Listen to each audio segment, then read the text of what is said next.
very much, gentlemen. I'm joined by the All-Star support and Mithy. Well, you guys turned it back around from game one. Were you worried at all after honestly getting crushed in one to turn it back for three?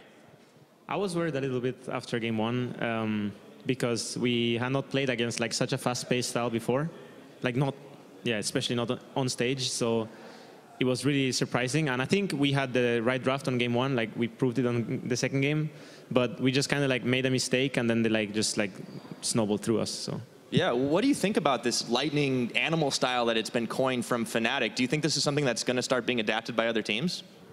I think it's honestly, I wouldn't call it animal. I think there's like a lot of thought behind what they do, but yeah, I think like you can adapt to it, and it's like I think if you play good, their style doesn't work. Like if you play good, then their drafts and stuff, like it gives you an advantage early game that you can like snowball through, and you have like better win conditions that they do, but they kind of like just do a lot of like random stuff that catches you off guard and forces you to make a mistake. So it kind of works out. But I feel like if teams get stronger and like more consistent, their style will become like worse. Yeah.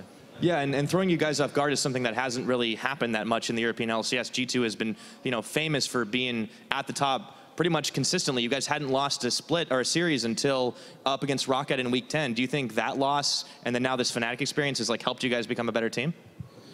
Well, the Rocket loss definitely helped us because we had like a 4-week period where I think it was 4 weeks, yeah, where we were like actually all very demotivated and like burned out and just in general like didn't really like have the drive to be super good. Because, like we had it at the start of the split, but we kind of like reached a slump, and it wasn't really like a gameplay slump, but more of a like the way we approached training and stuff. There was not really anything to play for because we were already like qualified.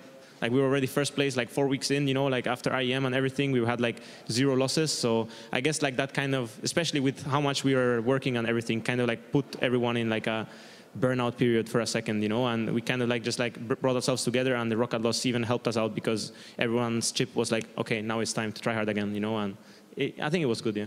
That's definitely time to turn things around. You guys are heading to a finals, and Mithy, for you, this is actually going to be your 5th trip to the LCS finals, going all the way back to your time on Lemon Dogs. What's different for you this time? What feels different? Actually, yeah, I haven't really not gone to a final since I play on LCS, so that's pretty cool.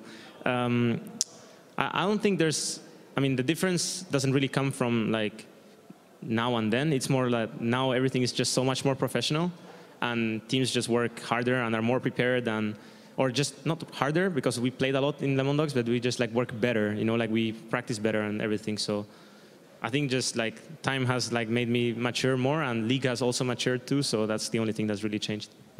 Things improving, always getting better. And speaking of improvements, the 2 opponents that you could possibly face up against, Misfits or Unicorns of Love, are both looking pretty hot right now. Who do you think you'll face in the finals? I don't know, really. Honestly, I thought Misfits was going to lose to Splice, and then they 3-2 came back. So I'm never going to count Misfits out anymore. I think Unicorn's style is a little bit like Fnatic. They don't play the same way, but they have like the same kind of thing where if you play consistently good, you are able to beat them. I don't know. Like I don't know who's gonna win, but like I said before, I think I said it in an interview. Like if I don't win, I don't really care. If I lost now or I lost in the finals, we want to go to MSI and like have one more chance to like just do well internationally, and that's what we're fighting for. Opponent doesn't matter and eyes on the prize. Well, I have one last question for you, Mithy. You've been very outspoken, the whole team has, and how much you guys need the fan support to kind of keep on moving and get motivated. Do you want to say anything to those fans in the G2 Army? Well, just like looking at it from my perspective, I feel like, okay, let's word this properly, okay?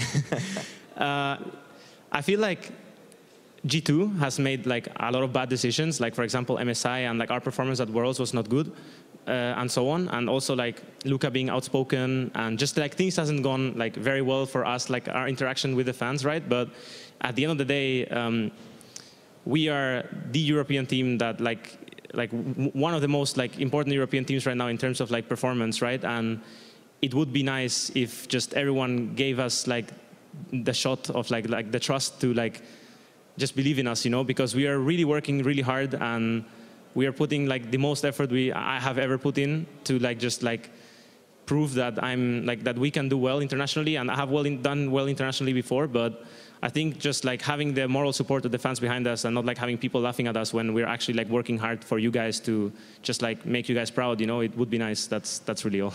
Well, I think if you have to ask me, you've absolutely earned it. So I hope you see more of that coming through the future. And thank you for taking the time. Congratulations, Mithy. Thank you. All right, we'll see these guys in the finals. But now, though, we're going to hand it off to Shocks and Crew for the post-game lobby.